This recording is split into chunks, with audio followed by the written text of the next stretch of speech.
دیکھو انسان اور جانور میں فرق ہے. جانور کے پاس تو نالج کی ضرورت ہی نہیں ہے. اس کو تو جتنی نالج ملے گی انسان خراب کر دے گا اس کو.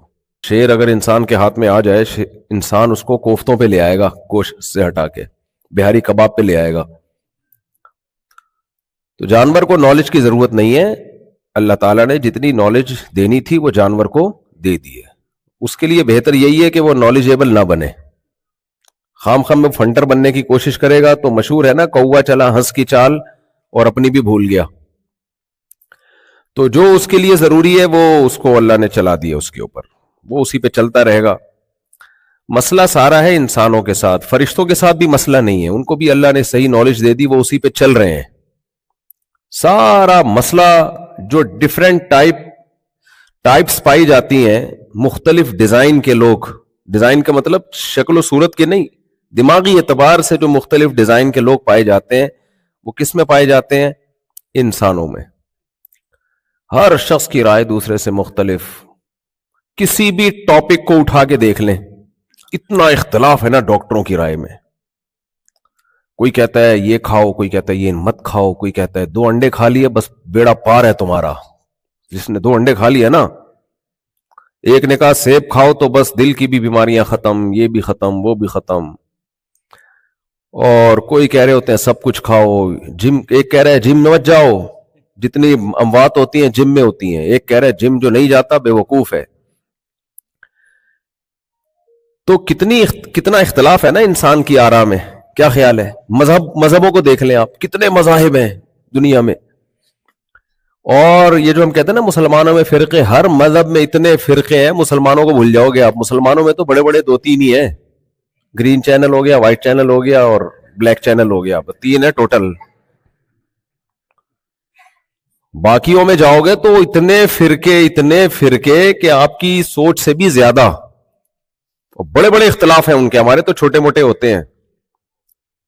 زیادہ زور سے آمین ہو گیا, آہستہ آمین ہو گئی, یوں کر لو یوں کر لو. سب کے نزدیک 5 نمازیں ہی ہیں, رکعتوں کی تعداد سب کے نزدیک برابر ہے, سب نے سورہ فاتحہ پڑھنی ہے, پھر سورت ملانی ہے, آمین سب نے کہنی ہے. ہاں کوئی ذرا اسپیڈ سے بول دے گا, کوئی تھوڑا سا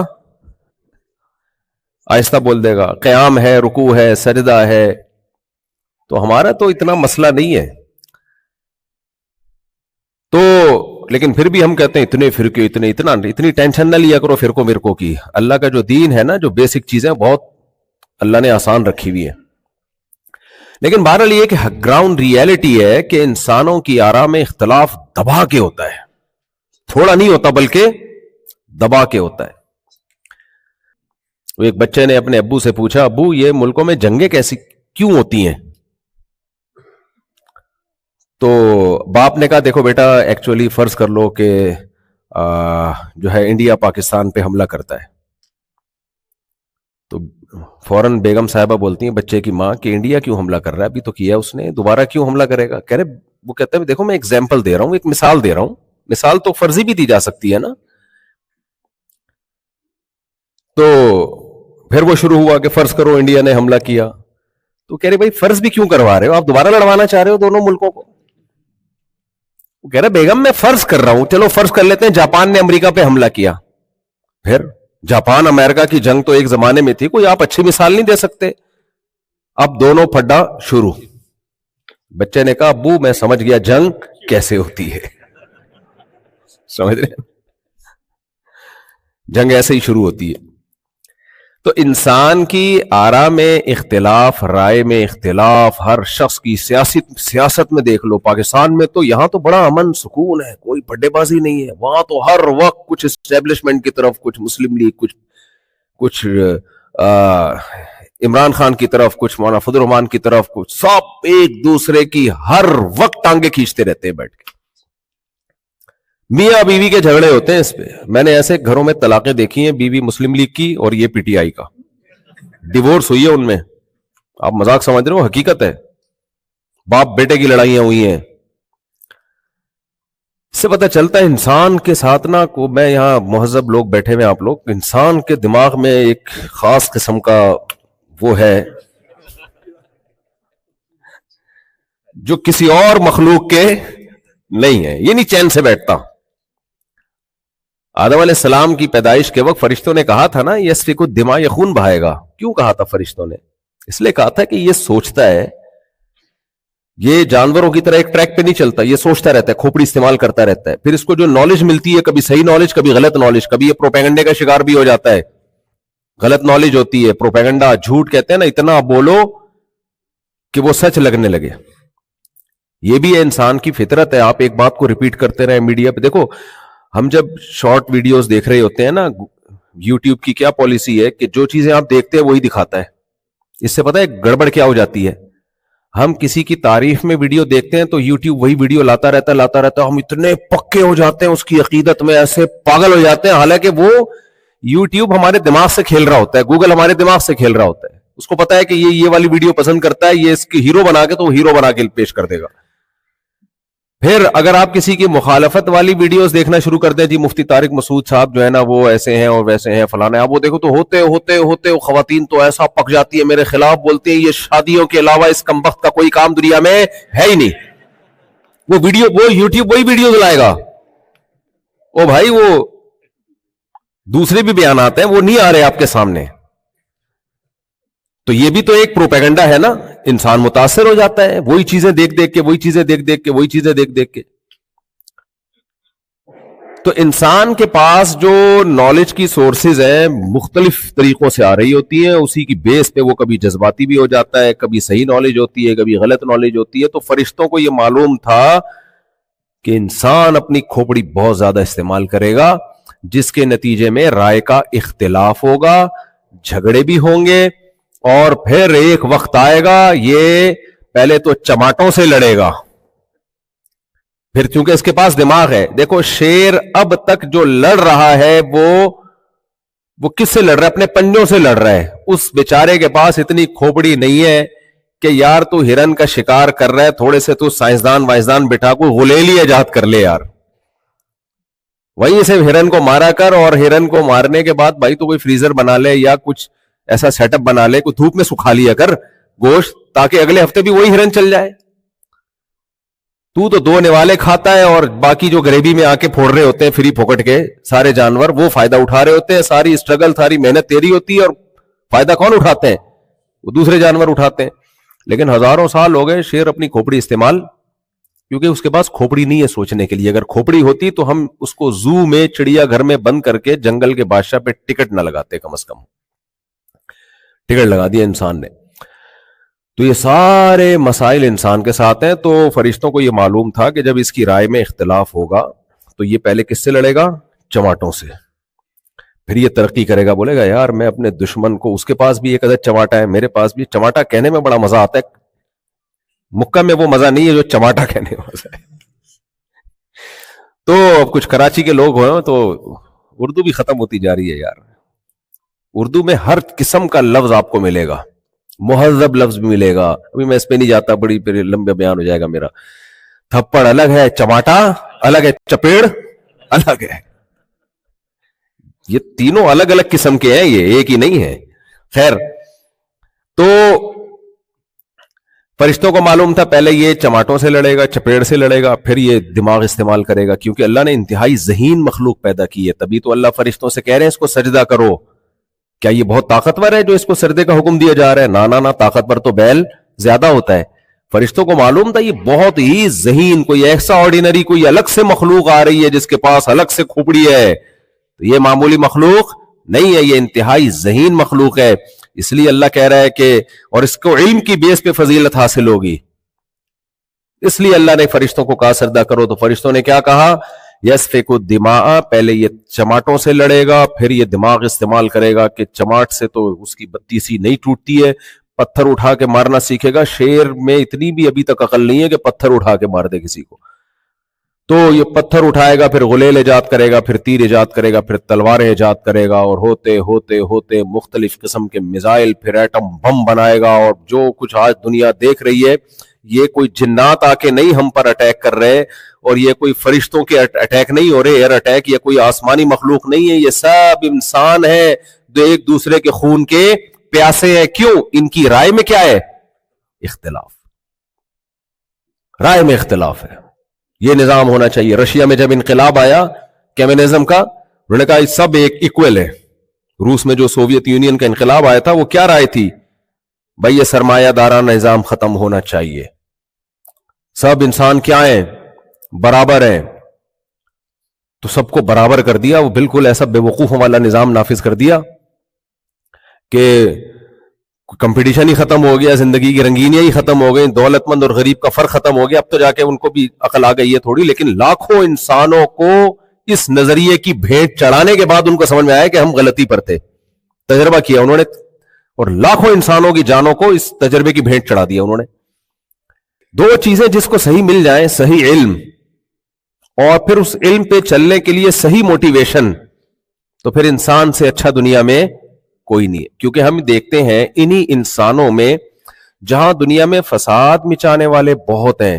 اللہ نے فرشتوں سے کہا تھا نا, اعلم ما لا تعلمون, ٹھیک ہے تم یہ جو کہہ رہے ہو کہ یہ زمین میں خون بہائے گا, اللہ نے ان کی بات کی نفی نہیں کی کہ تم غلط کہہ رہے ہو, یہ کوئی خون نہیں بہائے گا, یہ تو بہت امن پھیلا دے گا دنیا میں.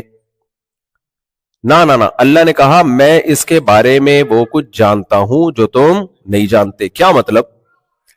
ٹھیک ہے بہت سے فسادی ہوں گے, لیکن بہت سے اسی دماغ کو استعمال کر کے وہ کارنامے سر انجام دے کے دنیا سے جائیں گے کہ عرش فخر کرے گا ان کے اوپر, فرشتے ان پر فخر کریں گے. تو کیا چیز ہے جس سے انسان کا بچہ بنتا ہے اور شیطان کا بچہ بھی؟ کون سی چیز کی کمی ہے جس سے شیطان بن جاتا ہے, اور کون سی چیز حاصل ہو تو انسان بن جاتا ہے؟ یہاں تک میں اپنی بات سمجھا پایا ہوں؟ دو ہی قسم کے ہیں نا, شرارتی اور نیک لوگ. دیکھو دو چیزیں انسان کو انسان کا بچہ بنانے کے لیے ضروری ہیں. نمبر ایک, نالج صحیح. اگر آپ کے پاس غلط نالج ہے, آپ کتنے ہی مخلص ہوں, لیکن آپ اس غلط نالج کی بیس پہ آپ برباد کر دیتے ہو انسانیت کو, آپ خراب ہو جاتے ہو. میں کون سی نالج کی بات کر رہا ہوں؟ ہر نالج میں ایسا ہی ہوتا ہے, لیکن ایک الگ قسم کی نالج ہے. میں پہلے مثال دیتا ہوں, عام مثالیں دیتا ہوں. قبلہ حکیم صاحب آپ نے سنے ہوں گے نا, یہاں ہوتے ہیں قبلہ حکیم. ہمارے یہاں قبلہ حکیم صاحب بہت ہوتے ہیں,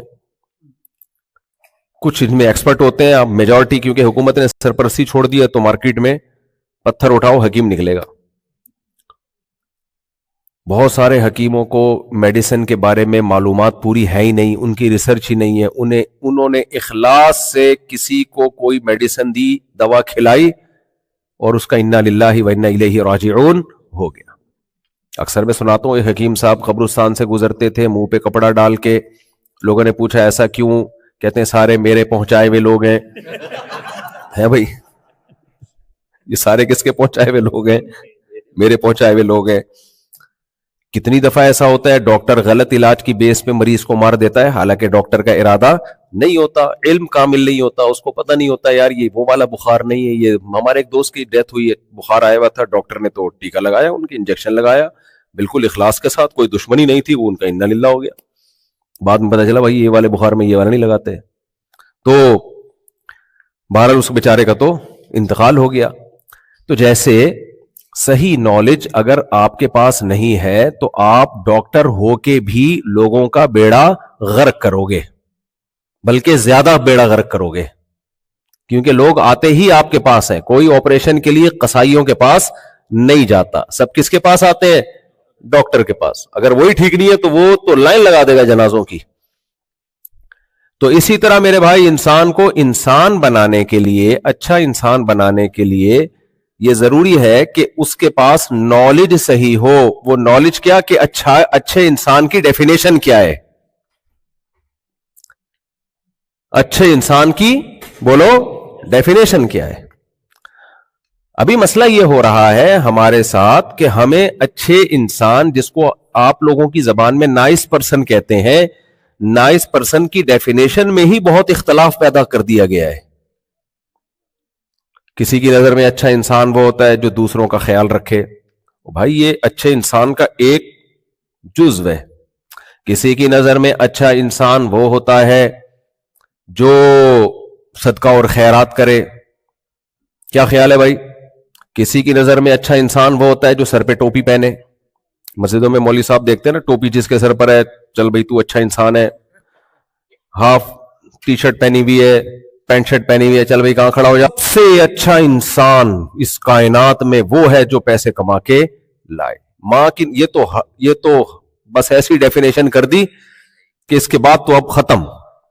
چاہے کتنا بدتمیز ہو, کسی سے تمیز سے بات نہ کرتا ہو, کپڑے بغیر اس طریقے پہنتا ہو, بلکہ پہنتا ہو یا نہ ہو اس میں بھی کوئی مسئلہ نہیں ہے, اگر وہ کما کے اماں اور ابا کو کھلاتا ہے تو وہ دنیا کا عظیم ترین بولو انسان.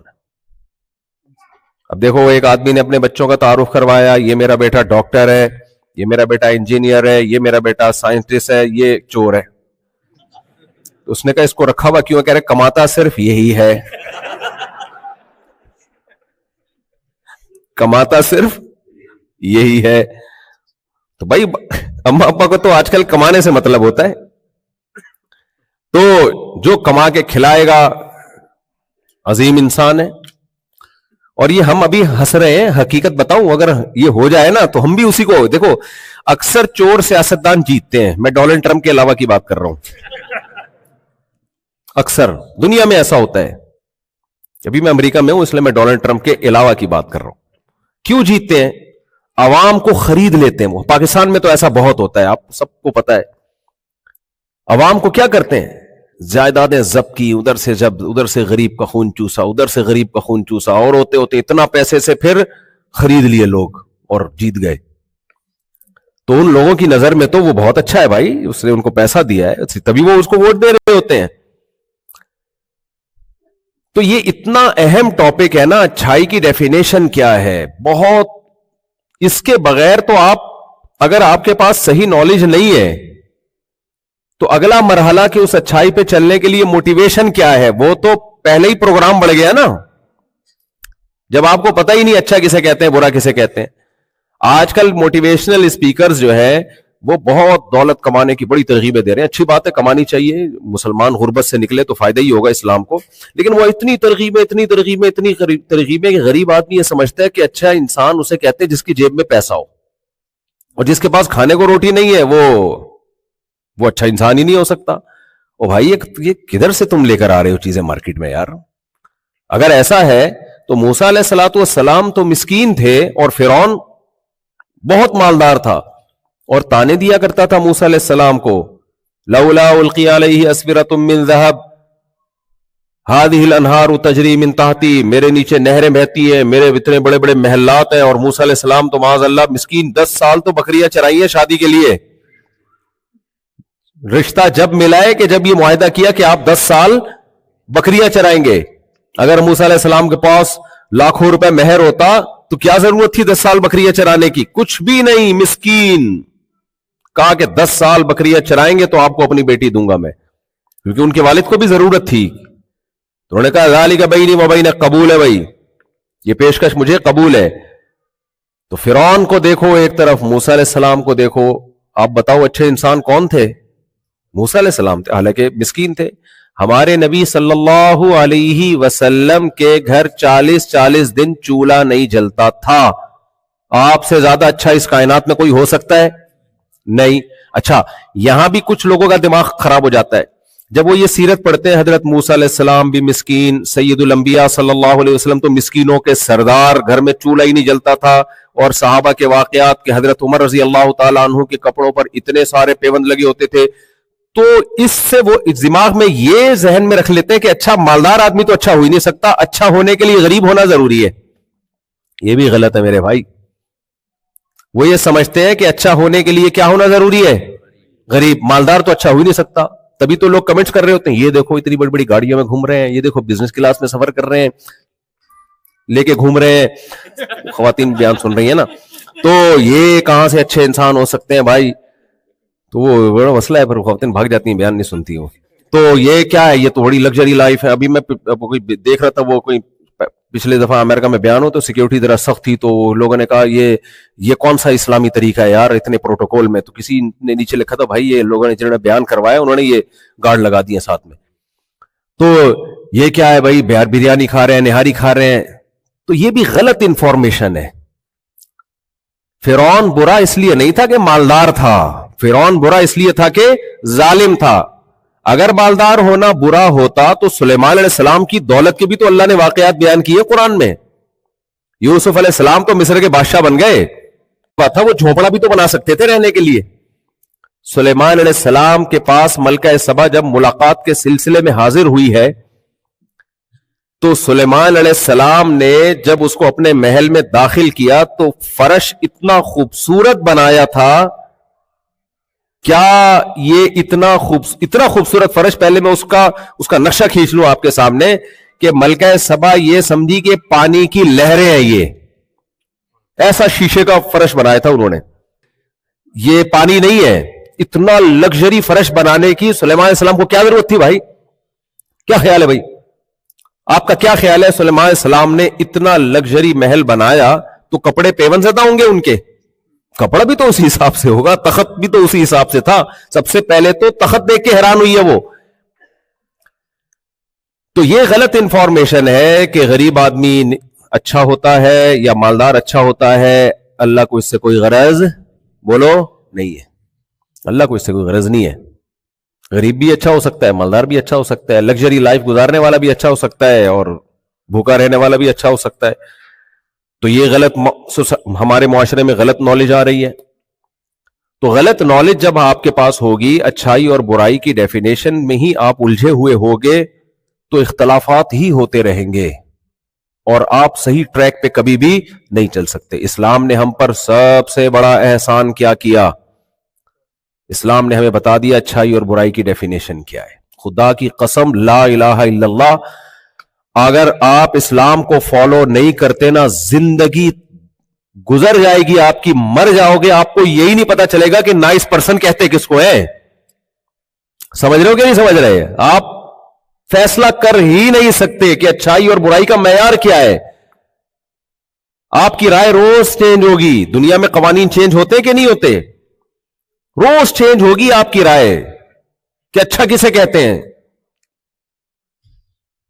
اسلام کا سب سے بڑا احسان کیا ہمارے اوپر؟ اسلام نے ہمیں نالج دی ہے اور کہا کہ یہ اچھا. اسلام نے ایک کام یہ بھی بڑا خاندانی کیا. دیکھو کوئی ڈاکٹر آپ کو کہتا ہے کہ دیکھو اتنا اختلاف ہے ڈاکٹروں کی رائے میں, کوئی کہتا ہے جم جاؤ, کوئی کہتا ہے نہیں جاؤ, کوئی کہتا ہے یہ کھاؤ, کوئی کہتا ہے وہ کھاؤ, کوئی کہتا ہے پراٹھے پھوڑ دیا کرو کچھ نہیں ہوتا, کوئی کہتا ہے نہیں پراٹھے اچھے نہیں ہوتے صحت کے لیے, وغیرہ وغیرہ وغیرہ. اب آپ کنفیوژن کا شکار ہو. ایک ڈاکٹر آئے اور باقاعدہ دلیل کے ساتھ, WHO کے بڑے بڑے ڈاکٹروں کے ریفرنسز کے ساتھ, اور اس کے پاس پورا ایک ثبوت ہو کہ اتنے لوگ, پوری کیلکولیشن ہو, وہ جب آپ کے ساتھ بیان کرے اور پھر دوسروں کے پاس آپ جاؤ تو ان کے پاس ایسی کوئی ریسرچ نہ ہو, تو آپ کہتے ہو اس ڈاکٹر نے میرا مسئلہ ہمیشہ کے لیے حل کر دیا ہے, اب میں کسی اختلاف سے متاثر نہیں ہوں گا. ایسا ہوتا ہے کہ نہیں ہوتا؟ تو اسی طرح خوب سمجھیں, اچھا عمل کسے کہتے ہیں, برا عمل کسے کہتے ہیں. اچھا عمل کرنے سے اچھا بنتا ہے نا, اور برا عمل کرنے سے کیا بنتا ہے؟ برا بنتا ہے. تو اچھا عمل کسے کہتے ہیں؟ اسلام نے ہم پہ دو احسان کیے. نمبر ایک, ڈیٹیل سے بتایا الحمد سے لے کے والناس تک. وہ میں آتا ہوں اچھا عمل کی طرف. ابھی کون کون سے اعمال اچھے ہیں, کون کون سے برے ہیں جن کو دنیا برا نہیں مانتی ہے. اسلام نے ہمیں ڈیٹیل سے بتایا یہ اچھا, یہ اچھا, یہ اچھا. اور پھر اسلام نے یہ کہا کہ یہ کس کا کہنا ہے؟ اللہ کا کہنا ہے. بتاؤ اللہ کے مقابلے میں اللہ سے زیادہ کوئی صحیح بات کر سکتا ہے؟ اور پھر اسلام نے یہ بھی ثابت کیا کہ یہ اللہ ہی نے کہا ہے. اس پہ بھی دلائل کی انبار لگا دی اسلام نے تاکہ تمہیں کنفیوژن نہ ہو. آپ یہ نہ کہو کہ محمد صلی اللہ علیہ وسلم نے معاذ اللہ نقل کفر اپنی طرف سے تو نہیں گڑھ لیے کہیں. اس کے بھی ایسے دلائل کے انبار لگا دیے کہ امپاسبل کہ محمد صلی اللہ علیہ وسلم یہ اپنی طرف سے گڑھ لیں. یہ پورا قانون 1400 سال پہلے ایک لا پیش کر کے چلے جائیں, جبکہ نہ آپ نے کسی یونیورسٹی میں پڑھا, نہ اس زمانے کے جو لیکچرار اور جو اس زمانے کے فلسفی لوگ ہوا کرتے تھے ان میں آپ کا شمار نہیں ہوتا. آپ صلی اللہ علیہ وسلم جس سوسائٹی میں پیدا ہوئے وہ سوسائٹی عرب کے بدوؤں کی سوسائٹی تھی. دنیا میں کوئی ان پہ حکومت کرنا نہیں چاہتا تھا. ان کو پتا تھا یہ حکومت اس قابل نہیں ہے کہ ان پہ حکومت کی جائے, ان کو آرگنائز کیا جائے. یہ گھوڑے دوڑ میں جس کا گھوڑا آگے نکل جائے اس کو قتل کر دیتے ہیں, پانی پلانے پہ ان کی جنگیں شروع ہو جاتی ہیں.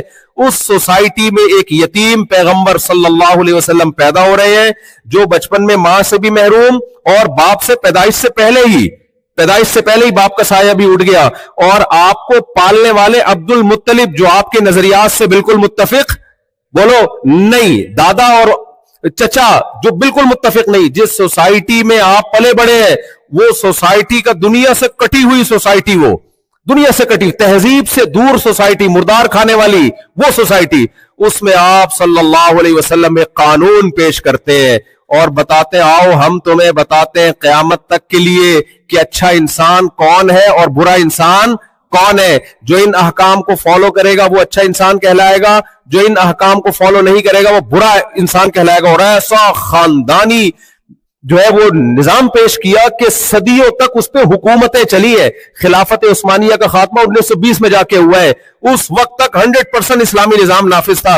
اور آج بھی آپ دیکھو دنیا کے ہر مذہب میں آپ کو مذہبی اسکالر تو ملیں گے, قانون بتانے والے مفتی نہیں ملیں گے آپ کو. عیسائیوں میں آپ کو مذہبی اسکالر ملیں گے, جن بھی بھگائیں گے, چڑیل بھی بھگائیں گے, روحانی وغیرہ بھی کر رہے ہوتے ہیں وہ. ہندوؤں میں پنڈت لوگ بھی ہوتے ہیں, 2-4 قوانین ہیں ان کے پاس. لیکن آپ اسلام میں دیکھو, آپ کسی بھی کوئی بھی مسئلہ کسی مفتی سے پوچھو, عبادات سے متعلق آپ کو حکام ملیں گے, زکات سے متعلق آپ کو حکام ملیں گے, حج سے متعلق آپ کو حکام ملیں گے, نماز سے متعلق آپ کو حکام ملیں گے, وراثت سے متعلق آپ کو حکام ملیں گے, میاں بیوی کے حقوق سے متعلق آپ کو حکام ملیں گے, ان کا نکاح کیسے ہونا ہے یہ حکام ملیں گے, جدائی کیسے ہونی ہے یہ حکام ملیں گے, بچے کی رسپانسبلٹی کس کی ہے, باپ کی ہے یا ماں کی ہے یہ حکام ملیں گے, پھر بچے پر ماں باپ کی کیا ذمہ داری ہے یہ حکام ملیں گے, پڑوسی کی کیا ذمہ داری ہے یہ حکام ملیں گے, وراثت کو ڈیوائڈ کیسے کیا جائے گا یہ حکام ملیں گے. اگر آپ بزنس کرنا چاہتے ہو کون سا بزنس لیگل ہے کون سا انلیگل ہے وہ حکام ملیں گے. آپ نے اسلامک بینکنگ کا سنا ہوگا, کبھی کرسچینٹی کی بینکنگ سنی آپ نے, کبھی ہندو بینکنگ سنی آپ نے, کبھی یہودی بینکنگ سنی آپ نے. ہر چیز میں اسلام آلٹرنیٹ لے کر آیا ہے, ہر چیز میں اسلام کیا لے کر آیا ہے, متبادل لے کر آیا ہے. یہ بینکنگ کا ایک نظام ہے سودی, اس کا آلٹرنیٹ کیا ہے اسلامی. یہ انشورنس ہے سودی, یہ کیا ہے اسلامی. یہ خرید و فروخت کا طریقہ ہے بے فاسد, اور یہ کیا ہے بے صحیح. یہ جائز طریقہ یہ ناجائز طریقہ, یہ اجارے پر دینے کا جائز طریقہ یہ اجارے پر دینے کا ناجائز طریقہ. حدیث میں آتا ہے کہ اس طریقے سے بیچ سکتے ہو اس طریقے سے. ابے بھائی نبی کریم صلی اللہ علیہ وسلم ایک ایسی سوسائٹی میں پیدا ہوئے, جو ایسی سوسائٹی جو تہذیب سے دور, پھر ہر چیز میں ہمیں حدیث ملتی ہے. مزارات کیسے کرنی ہے اس پہ حدیث, آپ انویسٹمنٹ کیسے کرو گے اس پہ حدیث موجود ہے, آپ اجارے کا معاملہ کیسے کرو گے, رینٹ پہ کیسے دو گے اس پہ حدیث موجود ہے. ایک ایک چیز, خرید و فروخت, پھر حکومت کیسے چلانی ہے, نظام مملکت کیسے چلانا ہے, سزائیں کس کس جرم پہ کیا کیا سزائیں دی جا سکتی ہیں اور کس کس جرم پہ کیا سزائیں نہیں دی جا سکتی. قصاص کے قوانین 1400 سال گزر گئے, وہ تمام کے تمام قوانین نہ صرف محفوظ ہیں بلکہ دینی مدرسوں میں 8 سال لگا کے ان علوم کو حاصل کیا جاتا ہے. او بھائی میں جب غیر مسلموں سے کہتا ہوں یا دوسروں سے, وہ حیران ہوتے ہیں, یار 8 سال تم لوگ مدرسوں میں کیا پڑھتے ہو, یونیورسٹیاں 4 سال میں کمپلیٹ ہو جاتی ہیں ان کے کورس, اور یہاں 8 سال تک مسلسل کیا پڑھ رہے ہیں جو نبی صلی اللہ علیہ وسلم لوگوں کو بتا کے چلے گئے. 8 سال میں بھی ایکسپرٹ نہیں بنتا ہے وہ.